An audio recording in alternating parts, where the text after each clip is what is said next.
Tout ce que je te demande, c'est de me dire la vérité. Je sais que c'est lui. Je te dis que non. Rentre chez toi, Kyle. Je t'expliquerai tout demain. 2 heures plus tôt, l'histoire commence discrètement. Jordan et Jonathan se faufilent à une fête secrète. Ils cachent tout à Clark. Une voiture de police surgit soudain. Le chaos s'empare des lieux. Vite, vite, vite, vite! Sarah, la copine de Jordan, prend le volant pour fuir. Elle tente d'échapper à la police. Elle éteint aussitôt les phares. Un cerf sauvage bondit sur la route. La voiture fait une embardée et perd tout contrôle. À cet instant fatal, quelqu'un intervient et sauve les deux. Un type qui a les pouvoirs nous a sauvé la vie. La police arrive en trombe pour enquêter sur l'accident. Kyle est stupéfait, personne n'est blessé. Junior révèle la vérité, un mystérieux sauveur est intervenu. Qu'est-ce qui s'est passé?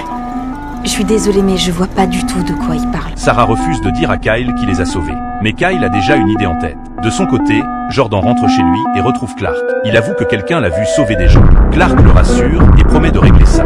Jonathan pousse la porte à cet instant. Clark s'avance et lui prend les clés de voiture. Il démasque son mensonge en face. Jonathan trouve des excuses pour ne pas sortir. Il refuse aussi la proposition de Clark de passer du temps ensemble. Vous voulez pas te blesser, c'est pour ça. C'est important qu'on passe un peu de temps ensemble. Vous grandissez tellement vite. Ouais, peut-être, mais c'est toi qui es tout le temps occupé. On peut pas attendre en permanence que t'aies éventuellement un peu de temps libre. Surtout que j'avais pas vu Candice depuis au moins un mois. Peu après, Kyle frappe à la porte. Il est convaincu que Jonathan a des super pouvoirs. Il croit que c'est lui qui a sauvé Sarah. Désolé, mais tu...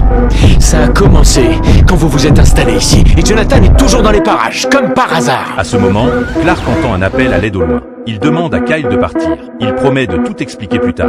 À peine a-t-il fini sa phrase que Clark s'envole.